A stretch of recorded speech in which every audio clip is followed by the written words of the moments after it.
नमस्कार दोस्तों, आप सब देख रहे हैं टॉप या न्यूज चैनल। मैं आपके साथ हूं, आपका भाई संजीव कुमार शुक्ला।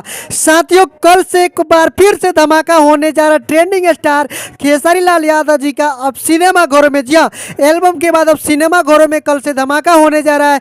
फिल्म का नाम है शादी हो तो ऐसी। शादी हो तो ऐसी फिल्म को कल से सिनेमा घरों में लगाया जा रहा है और कल बहुत ही बड़ा बवाल होने वाला है और बिल्कुल इंटरटेनिंग फिल्म है जिसे देखकर आप सबका मन प्रसन्न हो जाएगा। और मैं कल इसका फुल रिव्यू भी करूंगा और आप सभी को दिखाऊंगा कैसा फिल्म का रिस्पांस मिल रहा है, खेसारी लाल यादव ने इस फिल्म में कितना अपना मेहनत जताया है और कैसे दर्शक उनको प्यार दे रहा है। इस फिल्म के बारे में कल पूरा डिटेल आप सभी को वीडियो के साथ दिखाऊंगा और मैं सभी जनता लोगों से पूछूंगा इस फिल्म के बारे में कि खेसारी लाल यादव की जो ये फिल्म आया है कैसा फिल्म लग रहा है। और इस फिल्म के स्टार कास्ट में खेसारी लाल यादव जी के साथ सुदीक्षा झा, किरण यादव, महेश आचार्य, मनोज टाइगर, कृति वर्मा, निशा सिंह, पूजा गांगुली, सुभी शर्मा, बीना पांडे, रिंकू भारती, मनोज सिंह। फिल्म का निर्देशक है लाल बाबू पंडित जी और इस फिल्म के पटकथा है अरविंद तिवारी जी। तो दोस्तों, कल तैयार रहिएगा, आपके नज़दीकी सिनेमा घरों में लगने जा रहा है शादी हो तो ऐसी। तो बिल्कुल तैयार रहिए और कल देखना मत भूलिएगा इस फिल्म को। बहुत ही ज़बरदस्त और इंटरटेनिंग फिल्म है। तो साथियों,